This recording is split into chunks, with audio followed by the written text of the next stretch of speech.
The night before the wedding, I accidentally saw Andrew's phone. He had posted a video of me using crutches in a group chat. Guys, who gets it? Every time I see her limping like that, it makes me want to puke.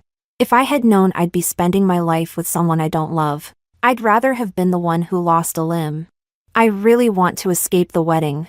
The next moment, I was back to the moment of the accident. As Andrew wished, I didn't save him this time. This time, he lost a leg and went blind. Chapter 1. When Andrew went to take a shower, his phone started vibrating wildly. The moment I picked up the phone, I inadvertently saw the messages on the screen. Why not just go out for drinks? Get completely wasted, and then the wedding tomorrow will naturally be cancelled.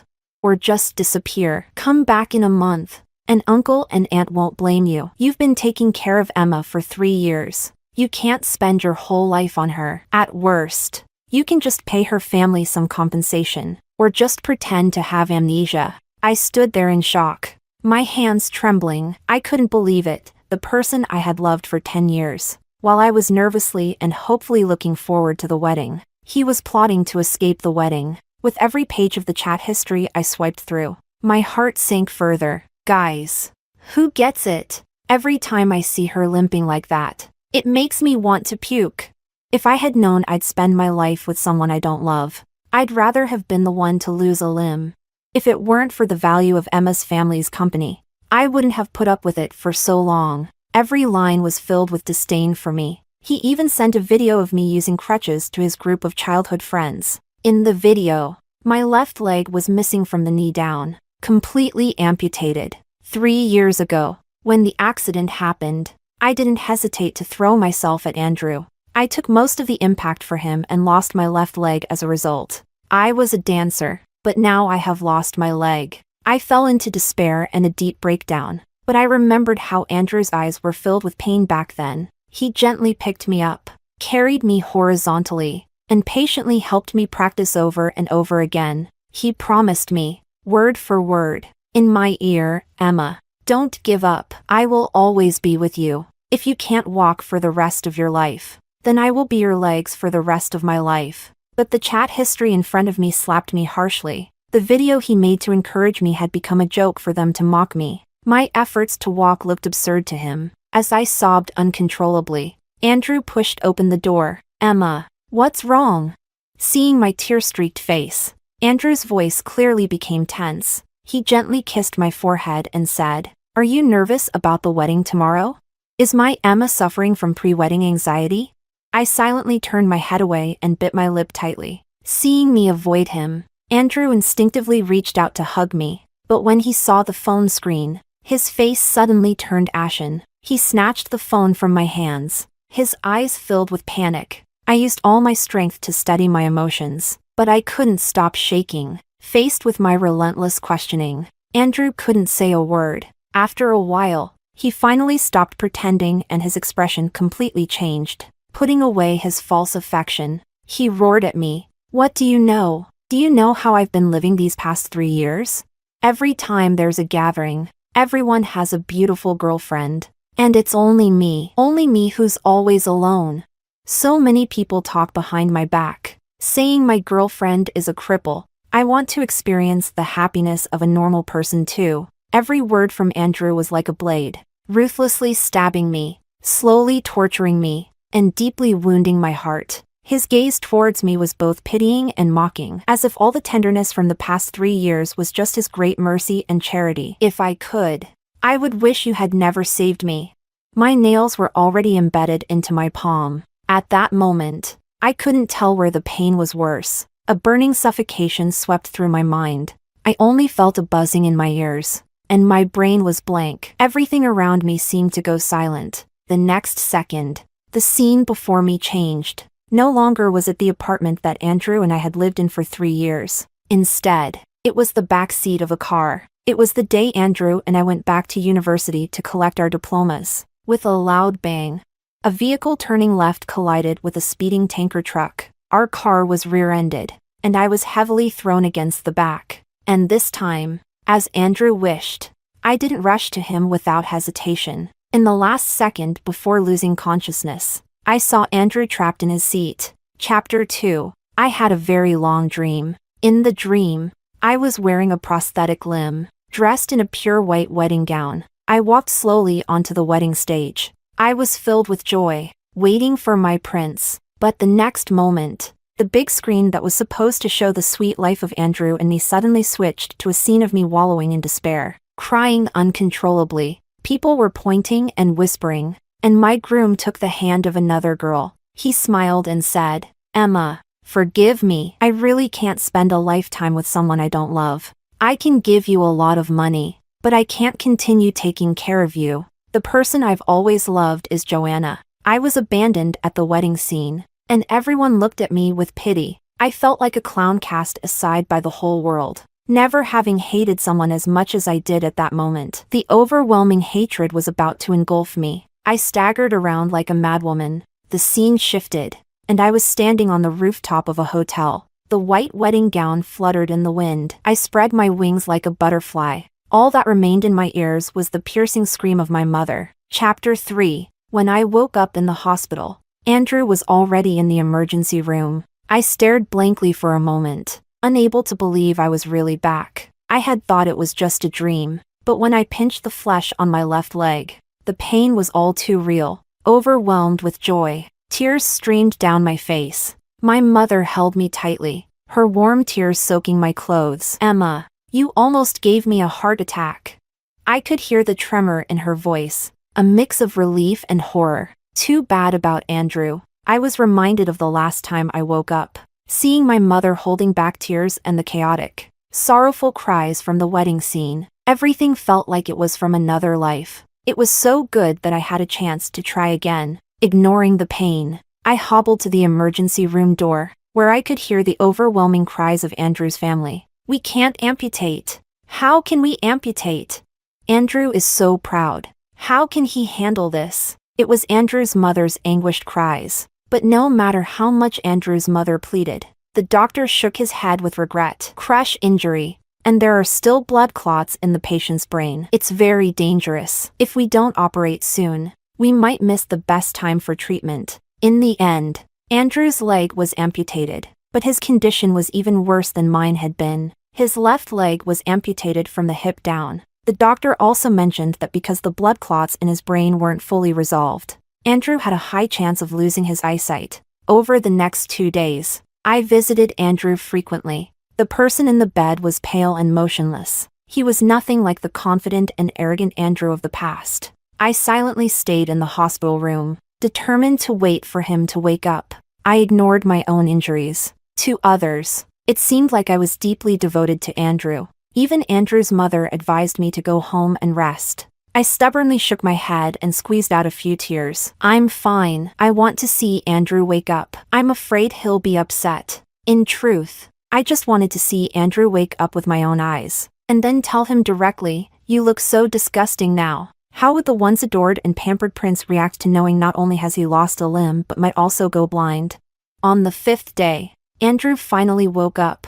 Chapter 4. As soon as I entered the room, I saw the mess scattered all over the floor. It must have been Andrew's doing. The nurse was picking up the broken pieces. Andrew's mother had a worried look, her eyes red and clearly having just cried. Although Andrew was weak from just waking up, he still had the strength to get angry. It seems he hadn't reached the breaking point yet. I had underestimated him. Andrew lay on the bed, his eyes vacant, like a lifeless rag doll. As the doctor had said, due to the pressure from the blood clots in his brain, Andrew had lost his sight, but it was only temporary. Once his condition stabilized and the clots were removed, he could still regain his vision. Andrew's mother pointed to Andrew's leg and then shook her head at me. I suddenly realized that Andrew didn't know his leg was gone, but how could I let him see the truth? Of course, I pretended not to see it. I quickly moved to Andrew's side and held his hand tightly. Crying uncontrollably,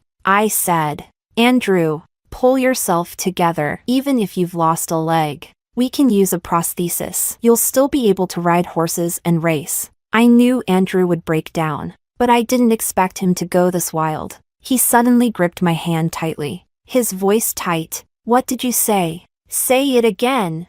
I was startled and couldn't break free. holding back the pain in my hand. I continued to comfort him. Andrew, if you want to cry, then cry. I'll always be with you. Andrew, as if going mad, ripped the needle from his hand and struggled to feel his leg. But he felt nothing. First, he was stunned. Then his body began to tremble. He roared and pounded his right leg, with veins bulging on his hands. Andrew's mother cried and tried to pull Andrew away, but Andrew pushed her aside. The room was filled with his hoarse shouts, "Get out! All of you! Get out!" After a while, Andrew seemed to be exhausted. He let go of my hand, his expression desolate, still sobbing quietly, like a trapped beast. Chapter 5. I stood to the side, sneering, as tears streamed down my face. But I wasn't crying for Andrew. It was as if I was seeing my past self again. In my previous life, when I first learned that I had lost a limb, I felt the same despair. I had trained in ballet for 18 years. Even my teacher said I was born to shine on stage. But I lost my leg, and my dream was shattered. I still remember those darkest days. I locked myself in my room, refusing to see anyone, wanting to hide in a corner where no one could find me. Anything could touch my sensitive nerves. I almost self-harmed and even considered suicide. It was Andrew who broke down the locked door and carried me out of the pool of my own blood. He held me tightly, gently kissing my cheeks. "Emma, I'm sorry. I didn't protect you. If you're going to blame someone, blame me. Don't hurt yourself." Andrew convinced my parents and brought me to his apartment, promising to take care of me for life. But in the end, it was all a deception. After our engagement, Andrew used my family's resources to rapidly expand his business. In just 3 years, his family's group had become one of the top enterprises in Kyoto, leaving my family far behind. He even sabotaged my family's group during a land bid, suppressing us both openly and covertly. I had heard my mother hint at this, but at that time, I was too dependent on Andrew to realize what the person I loved most was plotting. It wasn't until I saw those chat records that I realized how terribly wrong I had been. Looking at the suffering Andrew on the bed, a thought emerged in my mind. Since I was reborn, everything Andrew had done to me, I would repay him in full. He didn't like me, did he? Then I would stay by his side. I would make him rely on me and fall in love with me step by step, until he couldn't live without me. Then I would throw him into hell. So, I bent down and embraced the sobbing Andrew. Under the shocked gaze of Andrew's mother, I promised word by word, "Andrew, don't be afraid. I will take care of you for life. Even if you've lost a leg, I will still be with you." Chapter 6. So, I took on the responsibility of caring for Andrew. I went to his apartment every day, come rain or shine. To others, it seemed like I loved Andrew to the extreme. Even Andrew thought so. After all, who could endure risking their entire future on a person with a disability? When my mom learned that I had voluntarily offered to take care of Andrew, she almost locked me up. She looked at me with utter disbelief. "I know you like that boy, but his accident has nothing to do with you. Why do you have to risk your whole life for him?" I also remembered Andrew's cold questioning. "Emma, go ask your parents how they pressured me." I don't know what methods my parents used to make Andrew relent. No matter how unwilling he was, he still put up with me for 3 years despite his aversion. But I would never get answers to that. After I assured my mother that I was fully aware of my decision, she finally relented. Chapter 7. Just like me back then, Andrew became irritable and quick-tempered after his amputation. With his vision gone, he was even more sensitive and suspicious. He complained about the nurse's footsteps being too loud or the chef's cooking not being up to standard. Within just half a month, he had already replaced several nurses. He had thrown countless items from his bedside. No one could calm Andrew down except for me, because only I understood Andrew's pride. I knew what he needed and the most sensitive spots. When he unintentionally pursed his lips, I would promptly bring him a cup of hot water. When he repeatedly turned to his side, I would help him to the bathroom. Andrew didn't like the chef's food, but he enjoyed the soup I made. No one knew how many times I had made soup for Andrew during those 3 years in my previous life. I knew his tastes perfectly. Within a month, all the servants and nurses had been driven out of the house by Andrew. From then on, only I was allowed into his room. Sometimes Andrew would show a look of confusion. Emma, you're so good to me. But Emma, I don't deserve you now. You really don't have to. I knew Andrew had started to rely on me, but what I wanted was still far from enough. I pressed my index finger to his lips. My voice soft and gentle. I know everything. I'm just so heartbroken for you. As long as you get better, I don't care about anything else. Andrew didn't say anything more, but there was more tenderness in his eyes. Chapter 8. With my attentive care, Andrew's temper gradually improved. The frequency of him throwing things decreased significantly. Andrew clearly became more dependent on me, but I knew he hadn't completely fallen in love with me yet. Because deep down, he still had a white moonlight, a person he idealized. As his health improved, the blood clots in his brain could also be removed. Andrew's family hired the top surgical specialists in the country for his operation. The surgery was very successful. On the day the bandages were removed, Andrew's mood noticeably brightened. His eyes kept darting toward the door. I knew he was waiting for someone. After Andrew had looked countless times, a white figure finally appeared. Joanna was a renowned talent in the university's dance department and also my roommate. Many referred to us as the two beauties of the dance department, graceful in posture and skilled in dance. In our second year, Andrew almost fell in love with Joanna at first sight. Since then, whenever Andrew came to see me, it was actually to see Joanna. I had loved Andrew for 10 years, and it would be a lie to say I wasn't hurt. Although Andrew had never explicitly rejected me, he had also never given me a clear answer. I knew I had lost completely. I had quietly stepped back, but it seemed they hadn't ended up together either. I wasn't originally jealous of Joanna. It was just that, on the eve of the wedding, I found messages between them on Andrew's phone. Andrew, I've missed you so much these 3 years. I have too. I regret not accepting you when you liked me. Now I realize that I truly love only you. Andrew, if I come back to interrupt the wedding, would you come with me? I would. Every time I think about those messages from my past life, I still feel sick to my stomach. I wanted to see if Joanna, who had publicly interrupted a wedding in my previous life, would still love Andrew. So, while Joanna was tearfully caring for Andrew, I brought the supplies for changing his dressings. Andrew, it's time to change your dressings. The ambiguous atmosphere abruptly stopped, and the air seemed to freeze for a moment. I hesitated, feeling a bit embarrassed as I stood there. Did I come at a bad time? But the doctor said the dressings need to be changed at this time every day. It's fine, Emma. I'll take care of it, Joanna said, taking the supplies from my hands and preparing to change Andrew's dressings. I was more than happy to let her take over. I was just worried she might miss the scene. When Joanna carefully removed the bandages from Andrew's leg, she was clearly startled. Andrew's left leg had been amputated above the thigh. The amputation site, still healing, was swollen and grotesque. The scar was like a wild beast, spreading menacingly over the skin, making one shudder. With a loud crash, the bottle of medicine Joanna was holding fell to the floor and shattered. She visibly took a step back, her face a mix of shock and fear. The atmosphere froze again, the room silent enough that every breath could be heard.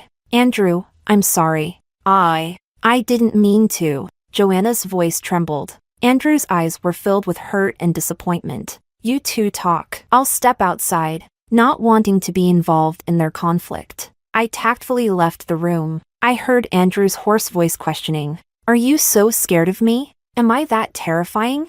Andrew, I really didn't mean it. Joanna's voice was shaky, holding back tears. Soon, I heard the sounds of things being thrown inside. I couldn't help but smirk. Andrew had indeed been provoked again. However, it seemed he could only vent his anger by throwing things. Then came Andrew's furious shout. Get out, get as far away as possible, and don't come back. Don't ever show up in front of me again.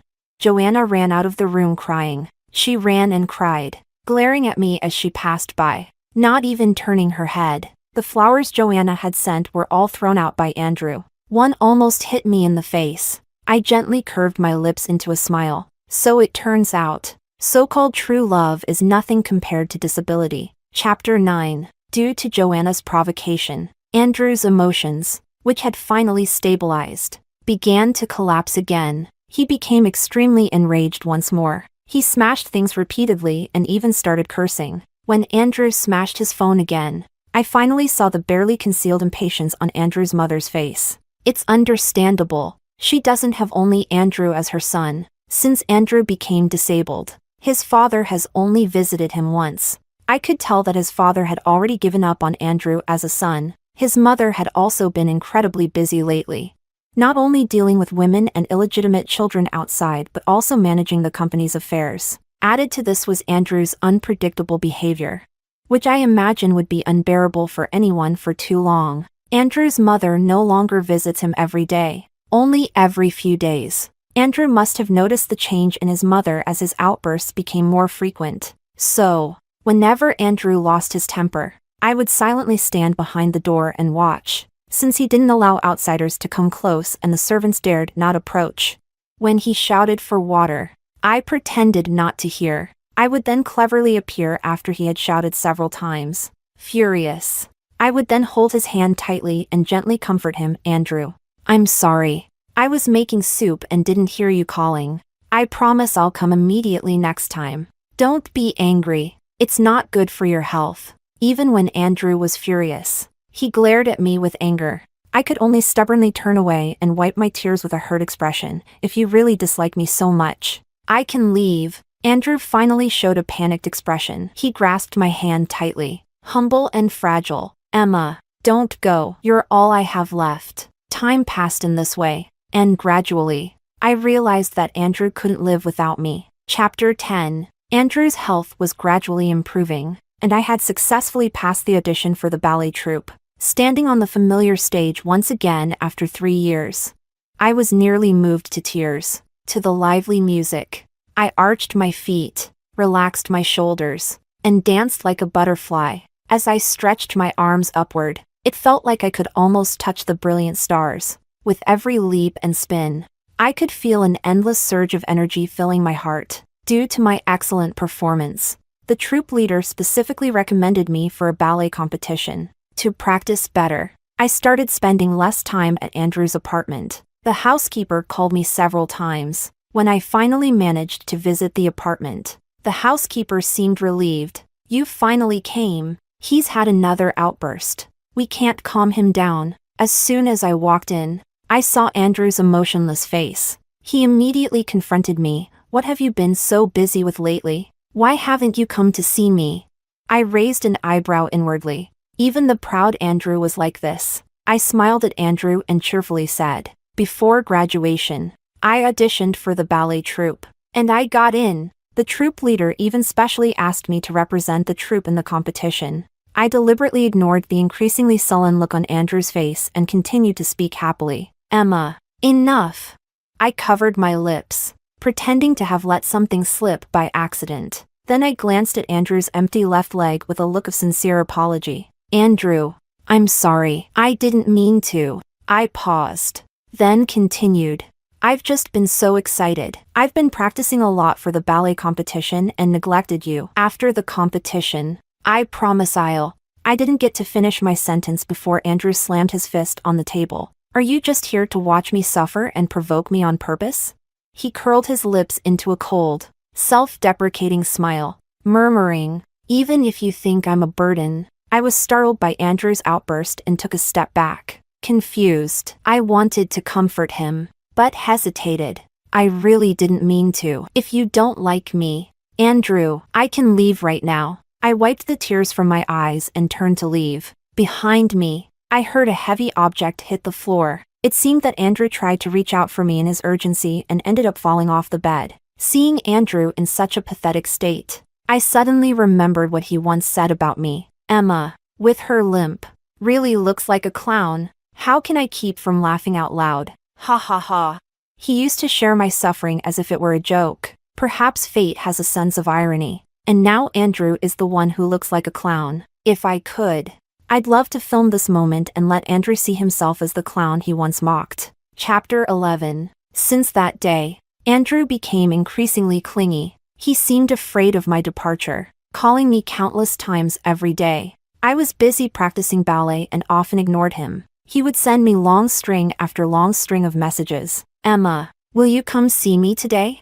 Emma, I want to eat the pork rib soup you make. The soup the nanny makes isn't as good as yours. I didn't reply, just turned my phone to silent. A friend from the ballet troupe teased, "Having a fight with your boyfriend?" I laughed and shook my head. He's not a boyfriend, just someone who's needy and persistent. I suddenly realized that playing hard to get was really effective with Andrew. The avoidance of his white moonlight and the abandonment by his parents had turned Andrew into a neglected burden, and I had clearly become Andrew's most important emotional support. Seeing him so insecure and heavily dependent on me, I knew my plan had worked. As soon as I mentioned leaving, he would desperately try to keep me. The best is always what you can't have. I must admit, it was quite satisfying to torment Andrew every now and then. Soon, Andrew's birthday was approaching. Since Andrew's accident, he had become very afraid of seeing others. Even his childhood friends hadn't been in touch. A week in advance, I arranged with his friends to prepare a grand gift for him. Chapter 12. On the morning of his birthday, Andrew's friends arrived early. They brought a huge bouquet of flowers. One of his closest friends even had a limited edition sports car prepared. They wanted to surprise Andrew. When they entered, Andrew was practicing walking with a crutch. "Bro, look what we've got for you." The latest model sports car. At the moment their eyes met, I clearly saw the shock in everyone's gaze. It seemed the outside world didn't know yet that the young prince of the family had become disabled. The friends stammered, "Bro, you." Andrew's face turned ashen, with a mix of embarrassment and awkwardness in his eyes. Who could have imagined that the once arrogant Andrew would end up like this? Due to the accident, Andrew now can't stand the sound of cars, and the arrival of his racing buddies was like rubbing salt into his wounds. He clenched his fists, veins standing out on his hands. Seeing the car keys in his friend's hand, he nearly shouted, "Who invited you here? Who invited you here? Get the hell out of here!" So, a birthday party that was supposed to be pleasant was ruined. I escorted Andrew's friends out. Then, apologetically, I said, "Don't take it personally. Andrew just can't accept it yet." Everyone expressed understanding and left with looks of pity. When I returned to the room, I was met with Andrew's sullen expression. He gritted his teeth and asked me, "Emma, was this deliberate? Did you do it to make a fool of me?" Looking down at him from above, I didn't answer. Suddenly, Andrew's expression filled with profound sadness. He looked at me almost pleadingly. "Why are you doing this? I was ready to spend my life with you. I love you so much." Chapter 13. I couldn't help but laugh. In my previous life, when I needed his love the most, he found me utterly disgusting. Every time we were intimate, he would complain in the group chat. "Disgusting. I really don't want to touch her. When will this end?" And now, the one with the missing leg was him. He was ready to spend his life with me? Claiming he loved me? What a joke. Such cheap love. I don't need it. But now, it was my turn to find him repulsive. So, I recited the prepared lines to him word by word. "Bro, who understands? Every time I see her limping, I just want to puke. If I'd known I'd have to spend my life with someone I don't love, I'd rather it had been me who lost a limb. I really want to escape this marriage." Seeing Andrew's increasingly bewildered face, I stepped closer and whispered in his ear, "How does it feel to be trampled on? But this is exactly how you treated me in my past life. You, a cripple. Why do you think I would love you wholeheartedly?" Andrew seemed to recall something. He clutched his head tightly, and from the intense pain, he fell to the ground. He writhed and moaned in agony, beads of cold sweat appearing on his forehead. I watched coldly, feeling an intense sense of satisfaction. No one knew how many nightmares I had experienced since my rebirth. In my dreams, Andrew pretended to love me dearly but cruelly pushed me into the abyss behind my back. On countless nights, I would wake up from nightmares, terrified and shaken. I feared that my rebirth was just a dream, that when I woke up, I would be Emma abandoned at the wedding once again. I stared derisively at his amputated leg and taunted, "Andrew, you look truly disgusting with just one leg."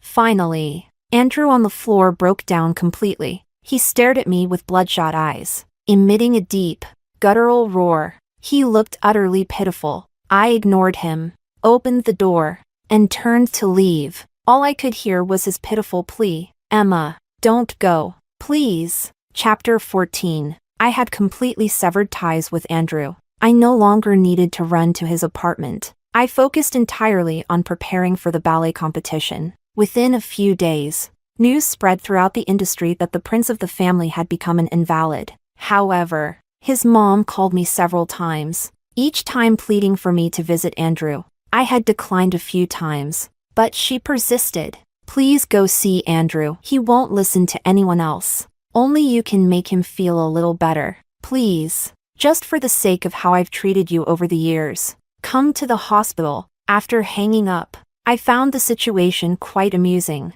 I had treated Andrew like this, and he still wanted me to visit him? Wasn't he afraid I might say something to hurt him even more?